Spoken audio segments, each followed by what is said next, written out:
Thank you for the introduction, Carl. All right, so I'm super excited to be here giving this talk, and I'll be talking about beyond expected reward in offline reinforcement learning. So without further ado, let's just jump into the talk.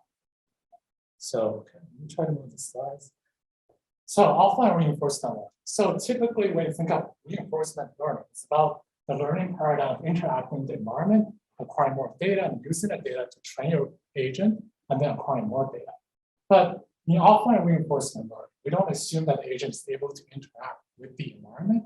Instead, you just have a log data set that's pre-given to the agent, and the agent has to do the entirety of training within the offline fashion without interaction with the environment.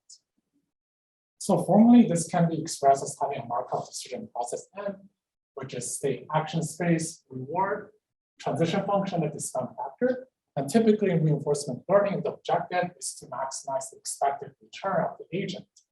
And instead of the environment, we just have access to offline data sets denoted as DO.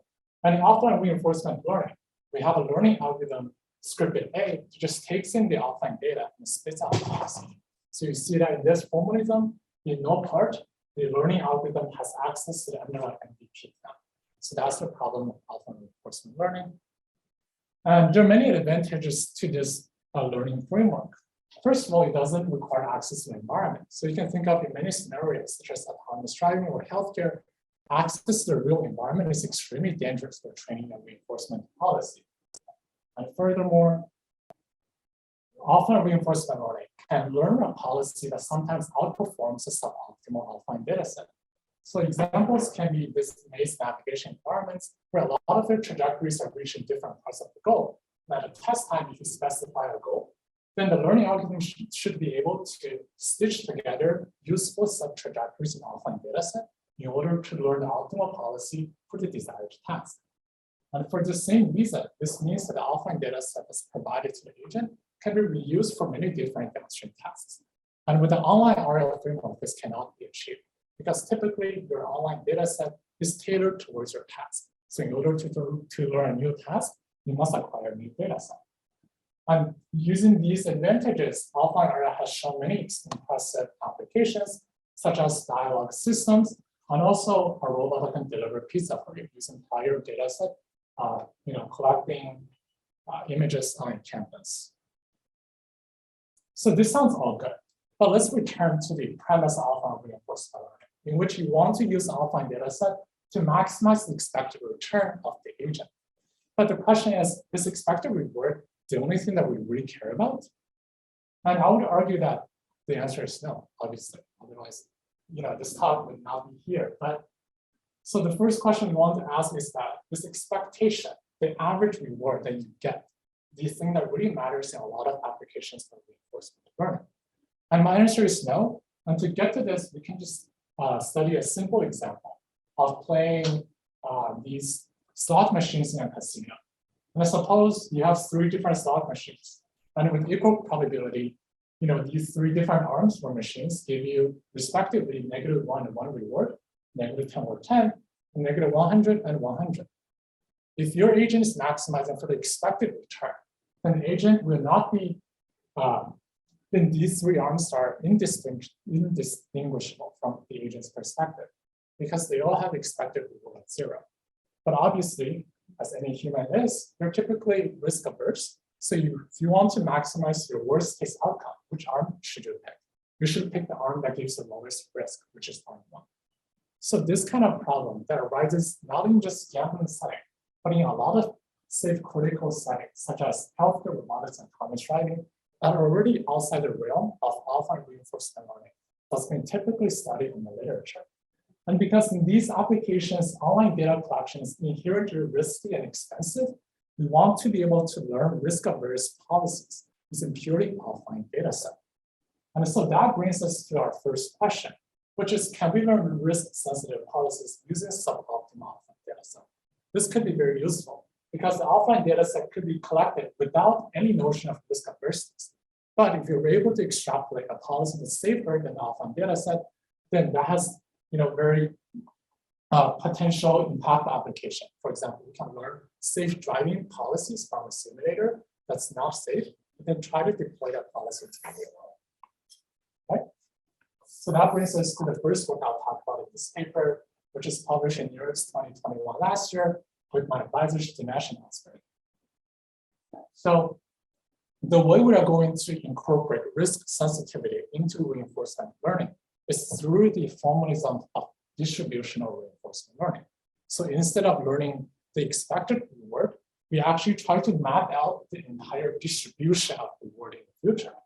So here you see the familiar Q function for a policy pi, which just gives you the expected reward in the future.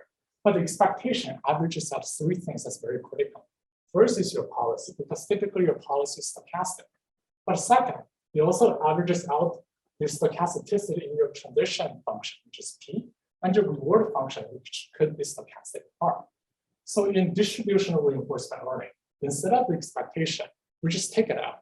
So now whatever you have left is just a probability distribution of your future return, conditioned on starting at state S and action A. And then the exact same analog can be extended to other objects in reinforcement learning. For example, in the regular case, we have this thing called Bellman operator, which says that, which gives you this relationship between a Q function and the Q function at the next state, conditioning on current state and action, and taking the next action using a policy pi. And in the distributional case, the Bellman operator looks the same, except we just take out all the expectations because we're trying to map out the entire distribution. So it's entirely analogous, and it's actually, notationally similar. Jason, can you explain Z pi SA more? Yeah, so Z pi SA is essentially Q pi SA without expectation. Okay. So it's a distribution. If you take the expectation, it's a scalar. Without the expectation, it's a random variable. Okay. Yeah, so finally, we know that in the regular case, giving a Bellman operator capital T pi, if you just repetitively apply it to any Q function, you're eventually going to converge to the Q function of your policy pi. And there's an analog in distributional case. You just take your any Z and you just repetitively apply tau T pi. Eventually, you're going to converge to the distribution of your policy pi. Okay, so why am I introducing all these new definitions and notations? And because these are really important to understand risk and reinforcement learning. So we just continue. So suppose you have a return distribution Z pi, you can define a cumulative distribution function on top of it, right? Because for any random variable or distribution, there's an associated CDF. So the CDF is, what a normal CDF is. It's just the probability that your return distribution's value is less than a certain value X. And then if you take the inverse of that, here's the quantile function, which essentially says conditional, I want to know the value of this distribution for the 50th percentile. What's the corresponding value, right? So, I took this plot from an economics paper, but basically your future is uncertain and there's a mean, then there's these are different quantiles and they correspond to the spread of your future outcome, okay? Right, so why are these even useful at all? The reason why they're useful is because they generalize not only the notion of expected return, but also encompasses many other forms of risk-sensitive return that we might care about in practice. So giving a return distribution Z pi and its quantile function, F inverse Z pi, if you just consider a distribution G tau over tau, which goes from 0 to 1, because quantile has to map from 0% to 100%, then this will give you an objective, which we denote as PG of Z pi, okay? So some very simple examples. If your G tau is uniform between 0 to 1, then essentially you have your return distributions PDF, and you integrate over the entire area of the curve. And that will recover your typical Q function, right? Because Q function is expectation that's taken over the entire spectrum of your return distribution. But suppose you don't actually care about what you do in your best case, but you really want to mitigate the downside of your return distribution, such that you only care about the bottom, let's say alpha percentile. And then this will give you a different objective. And this is called the conditional value of risk objective. And if you're optimizing this objective, then you're saying that in the worst case, you want a policy to be, somewhat good. And this notion of distorted expectation over a return distribution is very general.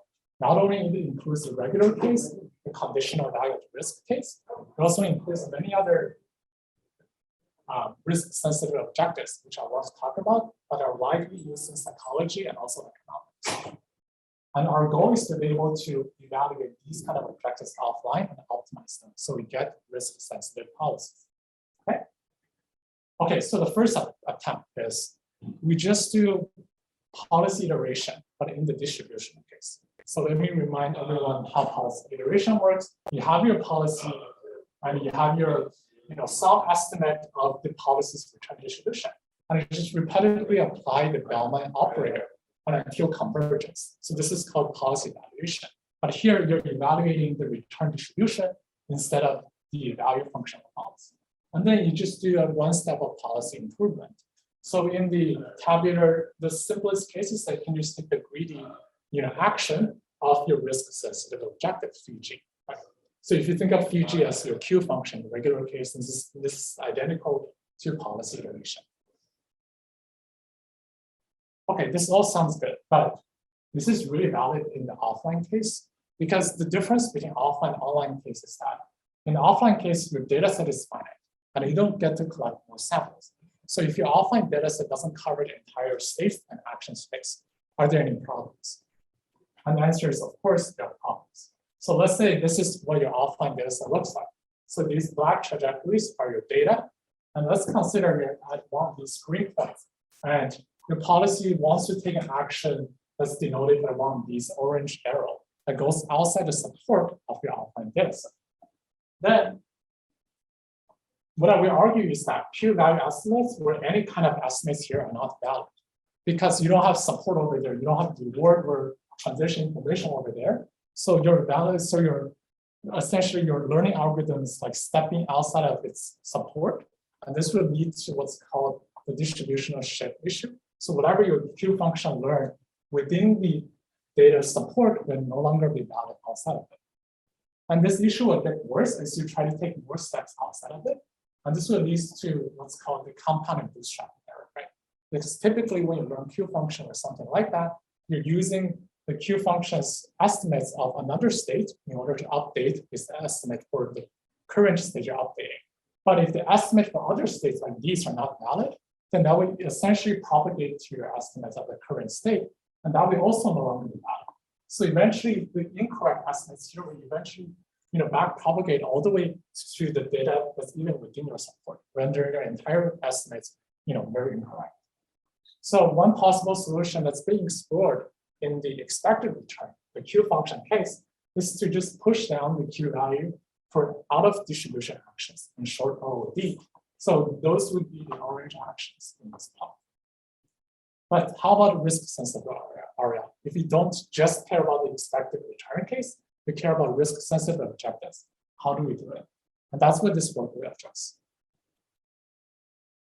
So the key insight is that, since we know that risk-sensitive objectives are integration of the quantile values. So if you make sure all the quantile values are conservative and are not too bad, then we can actually guarantee that any risk-sensitive objective, which are integrations of the quantiles, will also be conservative and be valid.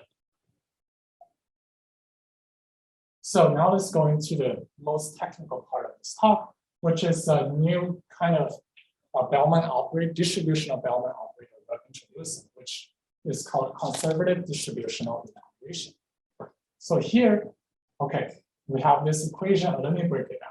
So the part you should pay attention to now is this part, which is value iteration, distributional value iteration, which is what you would do in online distribution. So this was the first step in policy iteration. And in fact, more data, then this will be correct because as you get more data, your data set will eventually converge to full support over state action space. So your value or distribution estimates will be valid. But in the offline case, doing this will not be enough because there are actions and spaces outside of their support. And that's where the first term comes in. It applies penalty to the quantile values of the return distribution. And so there are a lot of terms here. Let me just break that down. So first of all, let's not consider what's inside the expectation. Let's just consider, what the expectation is taken with respect to. First of all, it's taken with respect to the uniform distribution over all quantiles. So the reason is that you want to apply this penalty uniformly over all quantile values.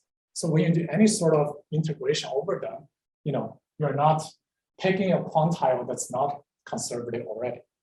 And second of all, you want to apply penalty to some out of distribution action distribution denoted as mu A given S.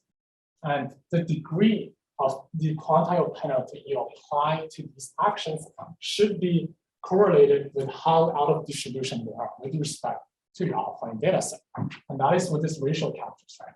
As you see, if mu A given S is really far away from pi D A given S, which is the action distribution, empirical action distribution of offline data set, then this ratio will be larger, and then you'll push down on quantile values at these states are larger compared to states where compared to actions is closer to the action distribution expressed within the offline data set. So okay, so this looks complicated, but the intuition is just you want to penalize out of distribution action harsher if they're more out of distribution versus when they're within the support of your offline data set. Okay, so this is intuitive, and we'll actually see that it has a lot of nice theoretical guarantees. So here I'm just going to use a picture to explain the theoretical guarantees. So let the x-axis be the number of training iterations we use using the previous equation, and the y-axis be the estimated quantile values for a fixed quantile tau. So the tau could be 0.0 or 0.5. It doesn't matter because we're applying the penalty uniformly. Okay? And for an action that's within or close to the support of the offline data set. So this is what it looks like. So as you see the values going down, meaning that conservatism is working. First of all, as you apply the previous equation iteratively, you're going to get successively more conservative quantile estimates. So meaning that when you apply the previous equation one more time, you're going to get lower value. But eventually this is going to converge to a fixed point, a fixed value. That's not too bad, because if there's no fixed point guarantee, then you can just actually just set all the quantile estimates to be negative infinity, which will trivially also be a conservative estimate. But that conservative estimate is not very useful. So this fixed point theorem just says this is a useful quantity. And then finally, when you have an action that's outside of the distribution, the slope of decrease will be much larger than the slope of value decrease for an action that's within the support. And this is known in the paper as the quantile gap expansion result. So you see that initially, this out of distribution action might have had higher quantile value than the action that's within the support. So if you do policy optimization with respect to values here, then you might have incorrectly picked the wrong action. But as the quantile gap expansion result holds, as training continues, the gap between the correct and incorrect action will widen. So when you do policy optimization with respect to quantile values here, then you're no longer going to pick the wrong action. Therefore, your action selection by a policy will be supported by offline data sets. So you're not going to be able to take a catastrophically wrong action. Okay. And so in practical implementation, our algorithm builds on the actor critic framework. So our method is just called CODAC, stands for conservative offline distribution actor critic. So I won't go into the detail much, but essentially we're just optimizing the previous conservative penalty iteration term, and then we use a policy optimization algorithm on top of the iterative. So the main experiments I want to show is that whether or not using this technique can learn risk-sensitive policy, even when the offline data set is suboptimal in the sense that it is not risk-sensitive at all. So the example I will show you is this, navigation environment where the red region is very risky. So whenever you enter the red region, you have a very low probability of incurring very high negative reward, right? So that captures the notion of risk. So on average, you're probably fine going there, but there's some cases you're going to get catastrophic penalty. And this is what the offline data set looks like. is trained by a state-of-art risk-neutral reinforcement learning algorithm. As a result, most of these trajectories are just going through the circle, right? Just going straight directly to the goal without worrying about the risk element. So can we learn a risk-sensitive policy from a data set that's purely risk-neutral? And the answer is yes, they're using our algorithm, right? So here are the comparisons using 4 different algorithms. So Kodak C stands for Kodak C bar. So it's the version of our algorithm that's optimizing for the risk-sensitive objective. And then Kodak N stands for Kodak neutral, which just optimizes the expected return using our algorithm. And these baselines are actually ORAC optimizes a risk-sensitive return, but it's not doing well. And CQL just optimizes the expected return. So you see that, using an algorithm to optimize for the risk-sensitive case actually gives you a policy that just completely avoids distribution, whereas all the other methods fail. And let me try to play this video. Okay, but yeah, basically the video is just going to play some of the trajectories of the plot map. But yeah, essentially gives you the same results. And if you look at the numbers quantitatively, right, you will see that on average, for the median return of our method that's optimizing for the risk-sensitive case, are actually a lot of the times lower than the other methods. And that's exactly what we would expect, because the risk-sensitive version of Kodak is not optimizing for the median or the mean return. It's optimizing for the bottom 10% of the return. That is why you see that the median return of CVAR version is not doing so well. But when you look at the next column, which is the risk-sensitive column, you see that the numbers here are much higher than competing methods, showing that it is able to learn risk-averse policies much more effectively. So now we turn to the original question that we posed. Can we learn risk-sensitive policies using suboptimal offline data? And the answer is yes, and our method gives a lot of good theoretical guarantees. Okay, so alternative. So now we talked about how to learn risk-sensitive policies, right? Which essentially captures all these stochasticities in your environment. But there are many other ways to formulate safety in reinforcement learning. One way is just to explicitly write out the safety constraint. And we have some work in this area too, but I won't go too much into it. And if you're interested, feel free to check out this paper and ask me any questions you have. And now let's jump into the second part of the talk. Once again, we're going back to the original question. Is expected reward all we need? So we first looked at why expectation might not be the objective we care about. Now we ask the question, where does the reward function come from? Right? Because in this formulation, we still assume that the reward function is a part of the environment and it's given to you. But I would argue that a lot of real world scenarios, the reward function is hard to get. And that is what the following paper, this paper is trying to tackle. And it's a preprint archive now, if you're interested. And now let's just dive in. So I told you that reward function is sometimes really hard to get. So is that really true? So let's just look at some examples. So in the middle picture, you see this tabletop environment where you have a robot that's trying to manipulate some of the objects on the table. And on the left, it's a screenshot I took from the GitHub repo of the same environment. So you see that to define the reward function for one of these tags, there are a lot of hyperparameters that went into the reward function, such as 2 times reach plus 3 times in place. And these are manually tuned reward function. So give me a new task, it's very difficult to just come up with a new reward function that will solve that task optimally, right? And this is even worse in the offline reinforcement learning case, because in offline RL case, you can't just optimize the reward and observe what the policy does, right, by having a simulator. So really, once you settle down on reward function, what you can hope for is that the trained algorithm will actually work. But with offline RL, you can't really debug the algorithm using a simulator. So it's even more important that we think about methods that get around with having an assumed reward function in the offline reinforcement learning case. So the idea is really simple. If we don't have a reward function to specify the optimal behavior, then we should just specify the optimal behavior through expert demonstrations, a demonstration of how the task should be achieved. And this is broadly known as the imitation learning framework. And let me just briefly go over some very simple, paradigm within imitation learning. So the first one is just imitation learning as supervised learning. Basically, you have a data set of expert demonstration in the forms of state and action pairs. And once you take these, you just treat it as a supervised regression problem to learn a policy. And this is in the literature known as behavioral cloning. And this would work pretty well if your supervised learning data set of expert demonstrations is quite large. We know that supervised learning works well when your sample size is large.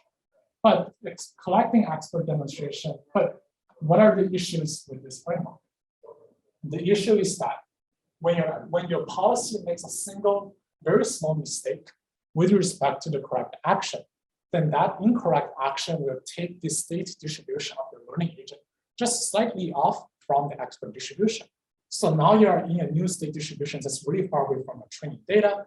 And because you're in a new distribution that your algorithm is not trained on, the action prediction will not be accurate and will certainly not be close to that of expert.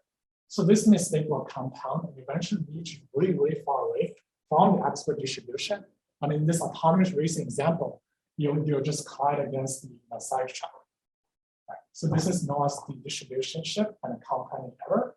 And furthermore, in order to prevent this kind of mistake to happen, then you need high number of demonstrations from the expert that cover the stage space pretty well. But expert demonstrations are quite expensive to collect for reasons we'll talk about very soon. And finally, this supervised learning framework cannot utilize any non-expert data, right?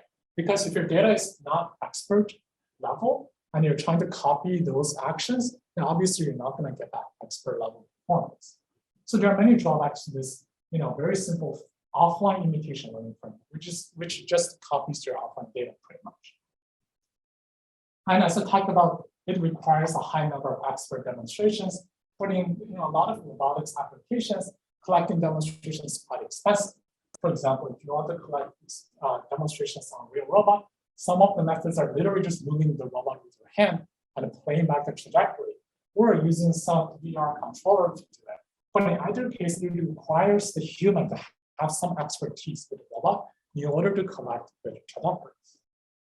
And so to alleviate that concern, one way to do so is by leveraging just expert observations, where the expert doesn't even have to come from the same embodiment. So for example, we might imagine giving a demonstration to a real robot using a simulator, and giving demonstrations to a 3-joint swimmer with a 4-joint swimmer. And in the most extreme case, we can even imagine giving a robot guidance using a human hand, right? So these kind of more flexible demonstrations critically do not assume that we have access to the action information. Furthermore, it doesn't assume that the embodiments are same. So this is what I would argue a more scalable way of providing expert demonstrations. So one simplifying assumption in this work is that we assume the task relevant state dimension between the expert and imitator who might have different embodiments are already done, right? So there's no need for representation learning. So an example is like in this door opening task, we have the states of the door given to us. For example, it's angular velocity and angle with respect to the frame. Right? So we don't have to learn that from scratch. But certainly the embodiment of the agents are different. And that's something we'll try to tackle in this framework. So now we talk about, reducing the cost of expert collection in terms of, the kind of embodiment assumption that's required for collecting demonstration. Another way to reduce the amount of expert supervision is by using cheaper source of data collection. For example, if you try to do the graph thing, you can use a scripted policy that gets you 30% success. And if you want to manipulate, objects on a table, you can just, use a data set that's collected from, just playing on the table without any notion of task, that's used to collect these data. And because in offline reinforcement learning or offline imitation learning in general, we want to use suboptimal data. Then the goal is to use these kind of data with very, very little expert supervision. And when we even don't assume that the expert supervision has action information, we're coming from the same embodiment in order to learn a successful policy. So that brings us to the central question of the second part of the talk. How can we use very few expert observations, not assume the same embodiment, and a large amount of cheaper data scripted policy data, play data, to enable offline imitation learning. So this is very different from behavior cloning, which requires all your offline data to be expert quality and assumes that the expert data is coming from the same embodiment as the imitator. So the natural questions are, what's a suitable objective for doing this? And once you have it, how to optimize it in offline setting. So the problem formulation, we just make this concrete. We have some offline expert observations. So crucially, there's no action information here because different embodiments have different actions, so the action information are not so useful. And then again, we have non-expert data set DO. So crucially here, we no longer have a reward label compared to the offline RL set. And so now your algorithm A's task is ingesting DE and DO, and it spits out a policy type. So as we talked about, experts more expensive, so naturally we would assume DE to be much smaller than DO. And so to answer the first part of the question, which is what's a suitable objective, I argue that a very general and suitable objective is simply this state occupancy matching objective. So basically, we want to minimize the chaos divergence between the distributional states, respective policy visits. So this is expert policy, this is the imitator policy. And here I use state as the task relevant state dimension. So in the door opening example, you can think of S just contains the state of the door, including its angular velocity, angle with respect to the front, etc. So these S actually do not encompass the entire state space of the expert and the imitator, which could be very different. As we said, it could be of different volume. Right. So just by matching the task relevant states between expert and imitator without any notion of action, we can enable imitation learning from observations, obviously, right? Because we're just trying to match the distribution states, the policy visits with respect to that of expert. And because we don't consider any notion of dynamics in expert or the policy, we can also learn from the observations when your experts have different embodiments. So that's exactly the motivation I feel sizing up. And finally, interestingly, we can also enable imitation learning from just examples. Examples what the task success looks like. So let me just elaborate on that a little bit, what learning from example is. So basically, again, we have the problem that defining a manual reward function is difficult, but providing what the success examples of when the task is solved is easy, such as here. So instead of providing a reward function, we can just provide what the success examples look like. So this is even simpler than imitation learning. In imitation learning, even learning from observations, we typically need to provide the full trajectory. But here, you're just providing what the last state looks like when a task is solved. And I'll show you how this can be framed as a state occupancy matching problem, matching the distribution between expert and the imitator. So the way to think about it is that the blue circle is your initial state, and the green star is your task success final state. We're essentially trying to match the distribution states between an imitator, represented by this baby, who has to abide the dynamics of the underlying market decision process, and an expert who can just teleport from the initial state to the final state within a single step, right? Because that's essentially what a success example is. You can think of it so as an expert that's able to just transport or teleport to the goal in one step.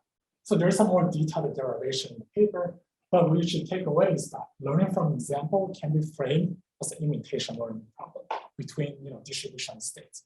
And to that extent, we have a single algorithm that's able to optimize all three settings discussed at the bottom of the slide. Okay, so now let's get into some of the technical detail. So I talked about how we should think of imitation learning from observational inputs as state matching. And if you write out the chaos divergence, you get this expectation of log. But the critical challenge in the offline setting is that the expectation depends on the policy optimizing. Therefore, to optimize it, you need to draw samples from the state distribution of your learning agent. But this requires simulation. This requires access to the environment in order to draw samples from. But obviously, you can't do that because we are in an offline fixed data regime.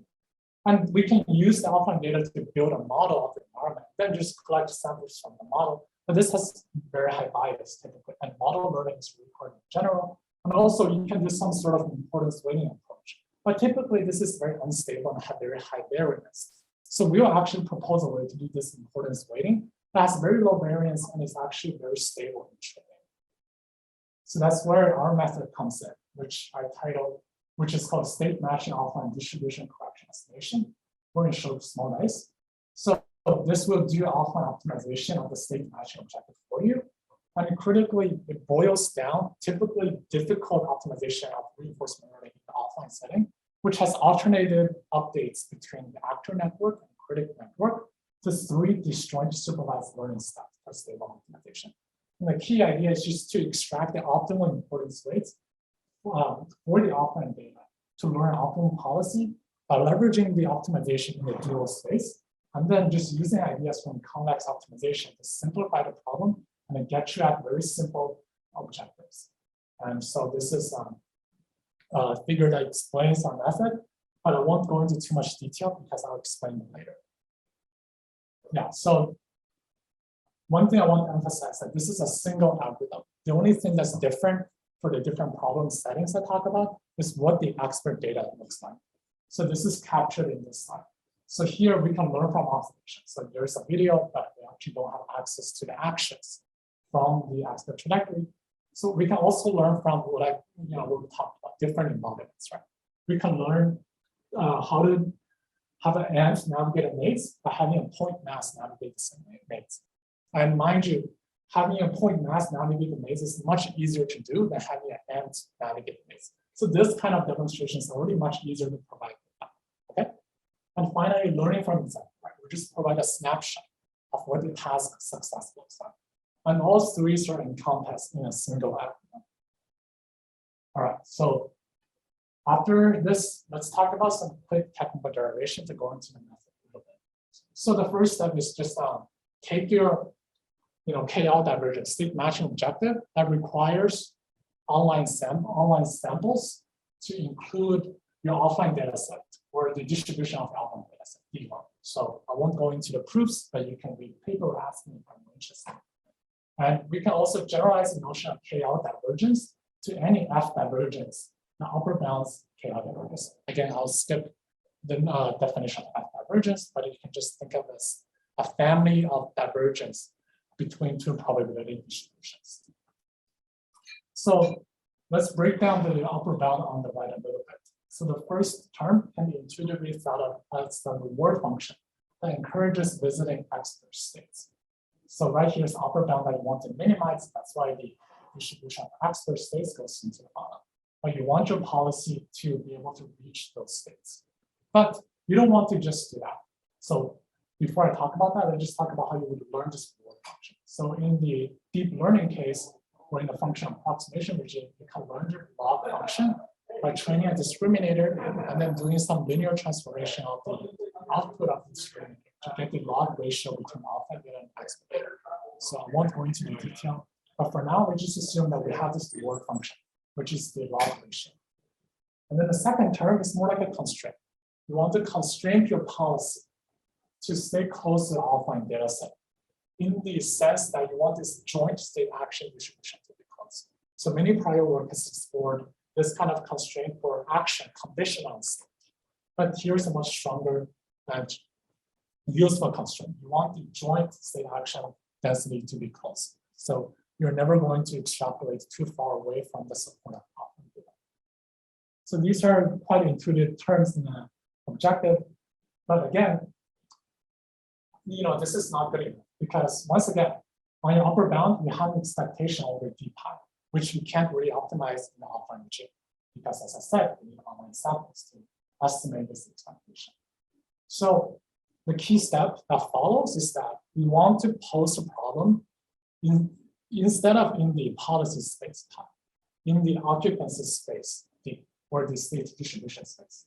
So this might be novel or new to many of you, but the idea is very simple. Basically, you have a policy, and the policy, if you just roll out the policy in your environment, it corresponds to some distribution over all your states and all your actions, right? And basically, yeah, so basically for a particular state action, it's distribution or its probability mass is just by rolling out triples for infinite number of time steps and counting how many times you actually end up at the state of action. Right?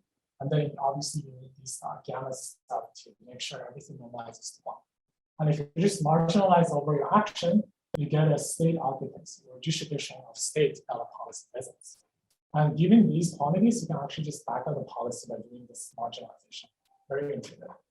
And then we can see that the space of all valid state occupancy distributions, which has to satisfy some sort of Bellman equation constraint, is 1-to-1 with respect to the space of occupancy distribution that corresponds to some policy path.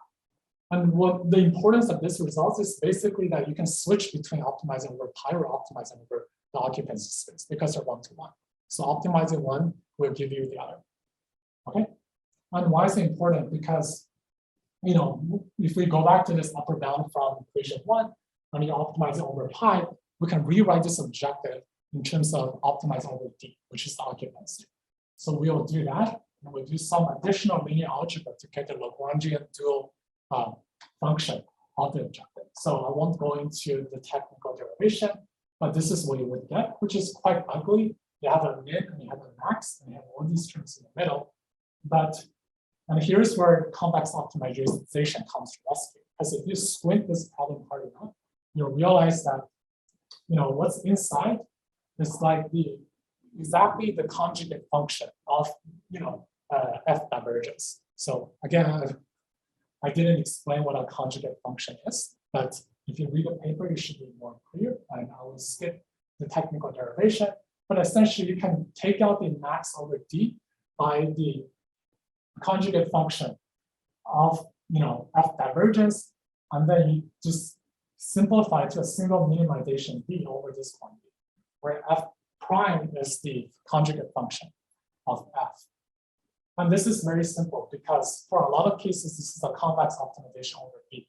So even if you're in the deep neural network regime, you can optimize this with stochastic gradient descent, and it should work pretty well. And now the most important thing about this objective is that we call that in the previous objective, we have an expectation with respect to d pi. That requires access to environment.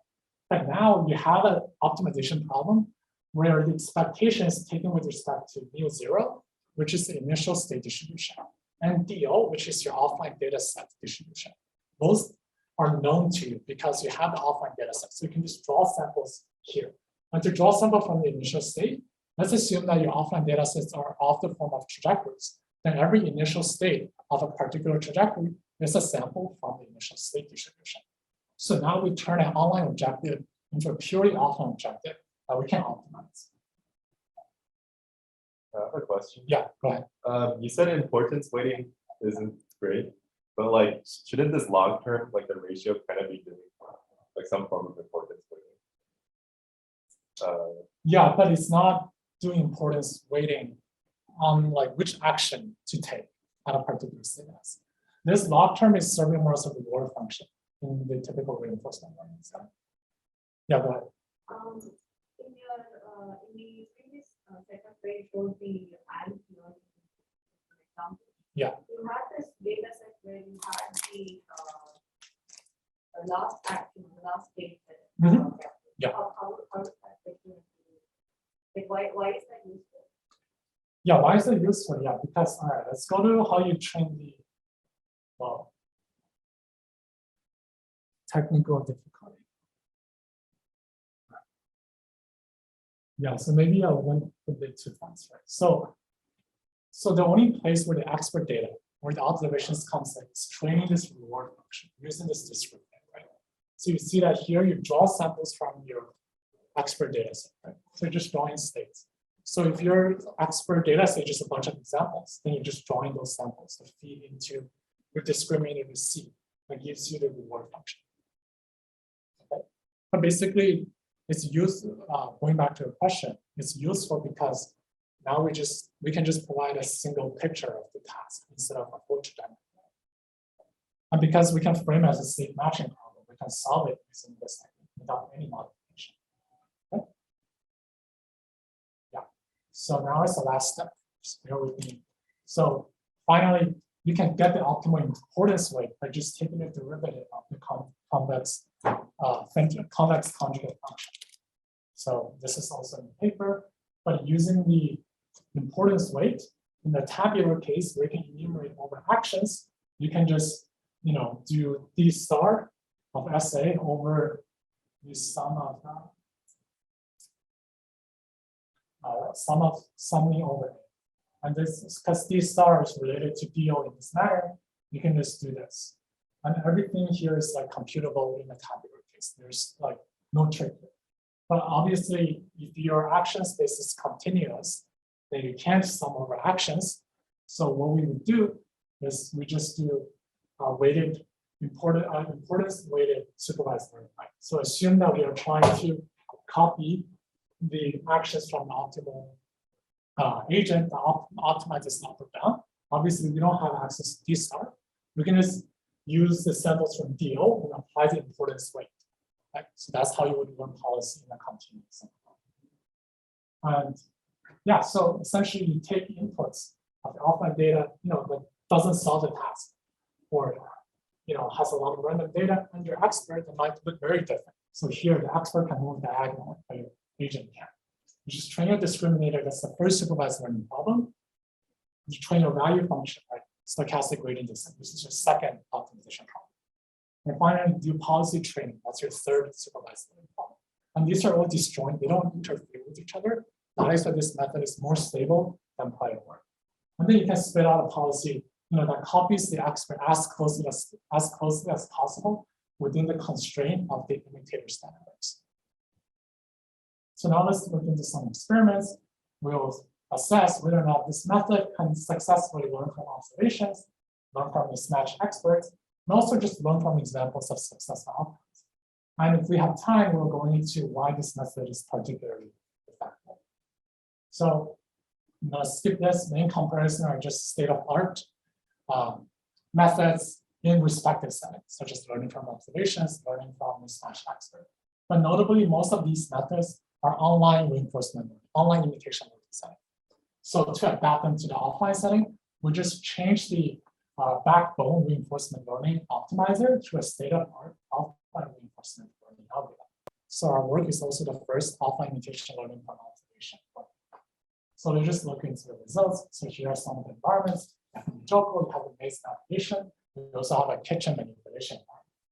So in the first setting, when we're learning from observations, we see that our method is blue. And you see that in 5 out of 6 environments, our method is the best method or matches the best performing method. So mind you that the orange line demo dice is actually a method that leverages both state and action in the expert data set. So the orange line strictly has more information than us, but in the easier Mujoko environments, it does the same as us. In the harder environments, it does worse than us. And in the kitchen environment, it just collapses, showing that our method is more stable. It doesn't require action information to learn a good policy. And all the other baselines are more, unstable. And only in Ant-Maze, there are 2 methods. It's actually better than our method. But later we'll see that these methods are quite unstable when we switch the form of expert supervision. So just remember, in Ant-Maze, green and red actually do better than blue right now. But this will quickly flip when we go to Harvard science. So now let's look at when we try to learn from observations, but the observations are from a different agent.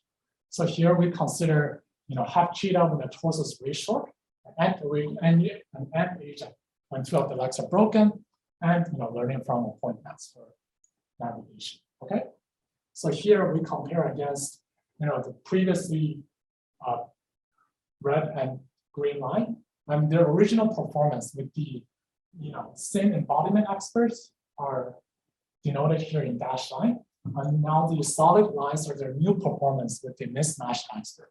So we see that all methods performance decline comparatively with the wrong experts. But we see that the blue line, which is our method, decline is the least compared to the other methods.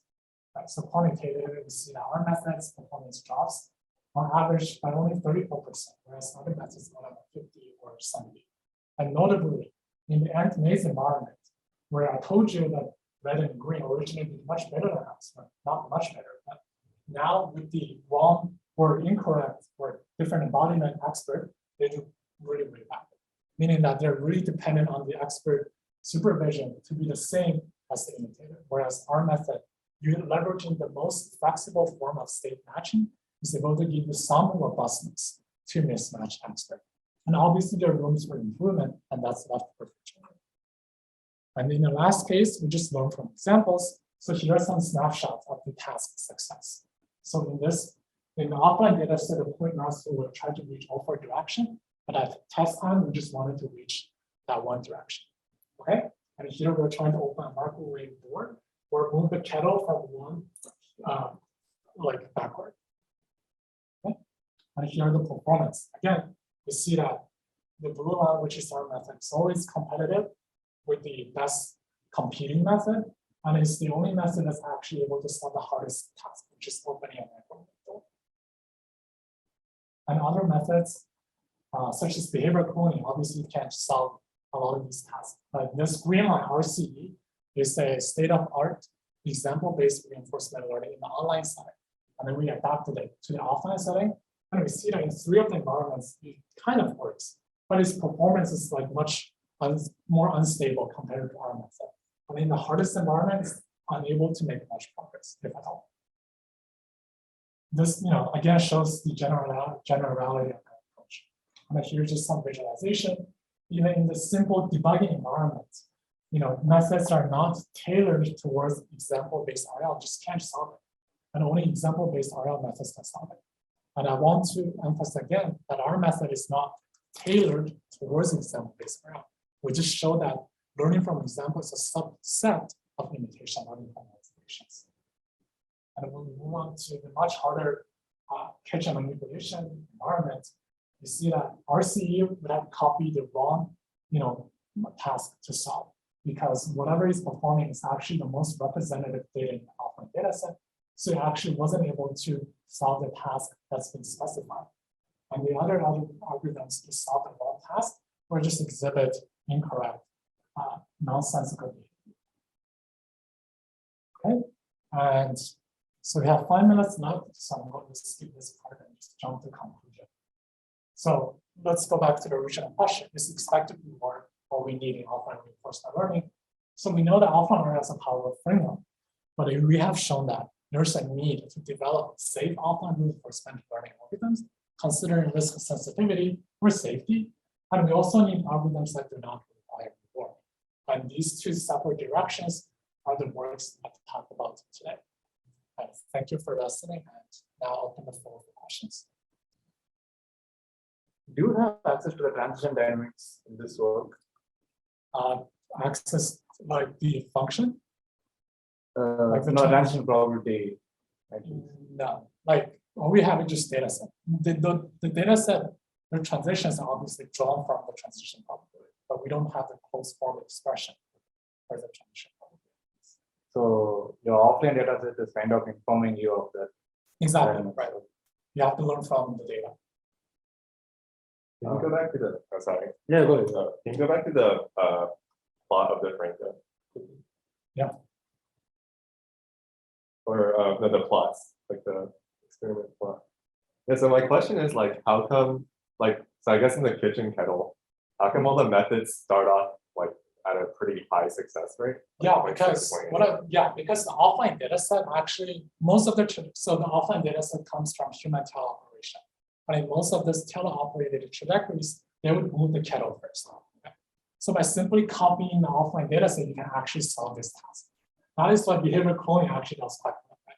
So when we switch to manipulating the microwave, which is much more underrepresented in the data set, which requires much elaborate learning procedure than all the other methods.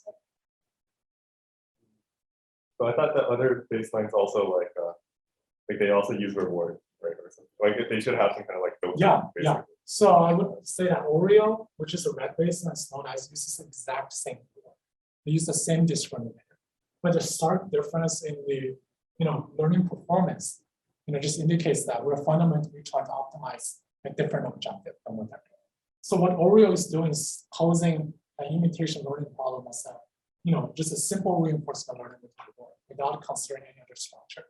But our method, first of all, poses a problem in a different space than the policy space and do some clever manipulation. So you're actually optimizing the correct objective in a stable way. Yeah, go ahead. In the first part of your talk, you had this fixed point operator, right? For Yeah. ZPy. Yeah. Does it converge to a distribution or? Yeah, you're converged to a fixed distribution. Okay, so as you iteratively compute. Yeah. Okay. So it's not a point, but like point in the distribution space. Is that easy to compute or computationally expensive? Usually Yeah. value iteration is itself Yeah, kind of it's definitely more computationally expensive because you're strictly trying to compute more things than just an expected value. You need to make sure every quantile is like, mapped roughly.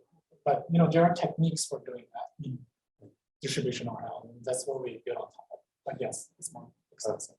Okay, so if that is more expensive, then what is the motivation to go for this quantile based approach instead of just using the variance of the distribution?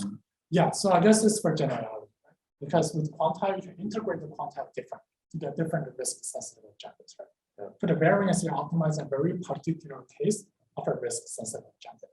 But with our formulation, you can just compute the conservative quantile first, and then just get any objective you want. Right?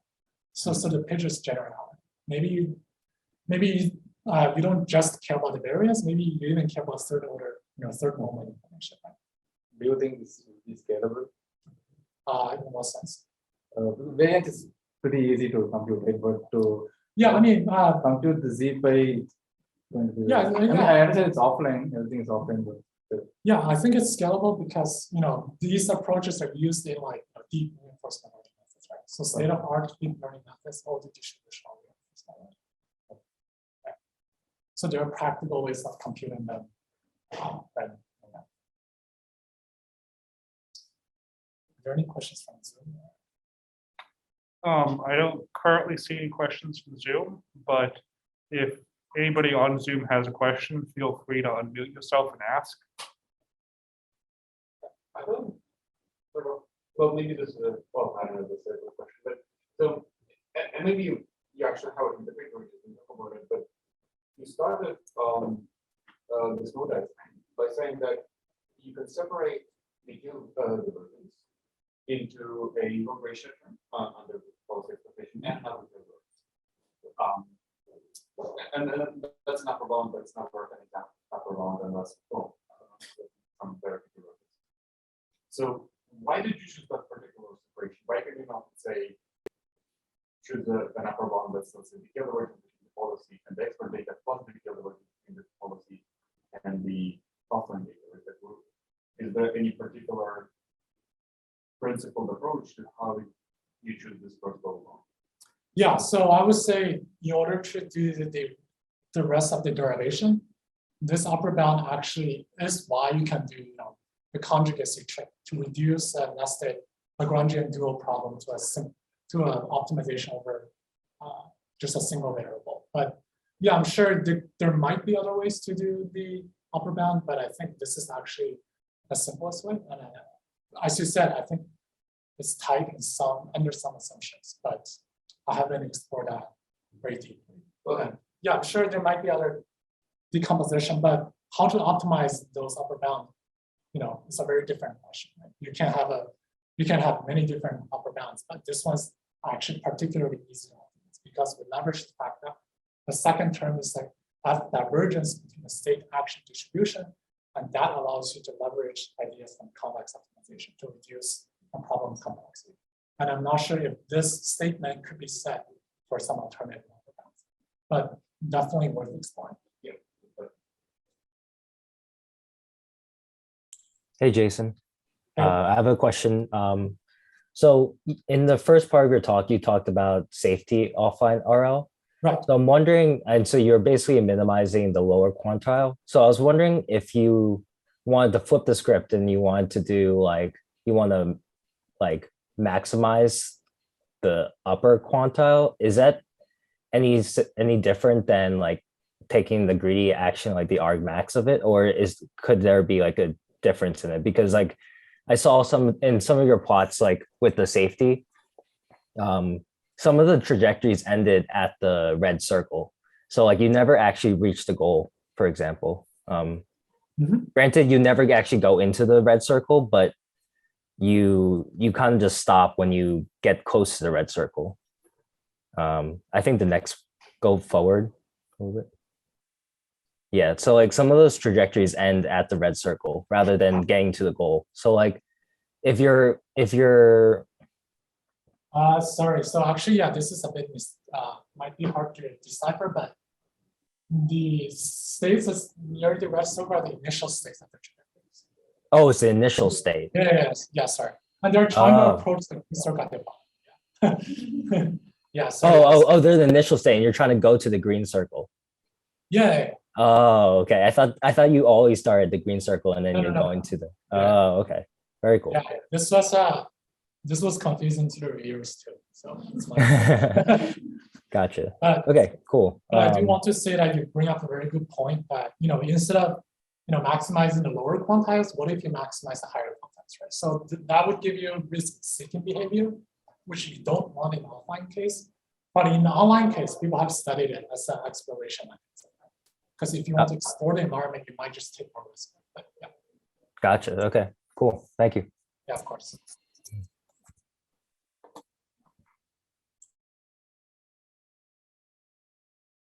Did you study like how extensive your DO basically has to be? Because I seen that you're reducing the D pi marginal state distribution to sampling from DFO. Yeah, definitely. So the only assumption we make in this work, which was in the corner one of the slides that I didn't talk about, is that it needs to cover the expert state distribution. And this is very reasonable because if your offline data set doesn't contain any expert behavior, then you can't really expect to extrapolate expert level behavior, especially when you don't have any reward signal. Right? And also you need to cover the expert state so you don't run into divide by zero issue. Right? Because the reward is a long ratio. The ratio's denominator is zero, go up. Right? So that's the only assumption. But obviously, more the offline data, the better the coverage of the offline data, the better you can get, the performance can get, right? But we don't have a detailed, like a performance bound, but we're thinking about that. Because I'm trying to think of so in your like examples, like you're learning from examples, right? So that's like a single sample. So you're trying to classify, and I'm thinking the discriminator acts like as a dense, kind of like as a dense reward, right? But I was thinking if your D of O is very small, like limited to D of E, then would it reduce to like kind of a sparse reward then? Yeah, if you're, so in the example case, D of E just examples, right? So it's like a singleton distribution. So if your DO is a singleton, then you really can't do very much. But I guess a more interesting question is what if DO and the examples are, disjoint, right? So I guess, in that case, it's hard to say what kind of policy you'll get because, we didn't test that. But I think if your MD dynamics are nice enough, but there's a smooth notion of, transitioning from one state to another, then we might get a policy to just approaches the example state as closely as possible within the subset of your offline data. But obviously you can't get there because getting there requires you stepping really far away from it. But yeah, that's something that's very interesting to study.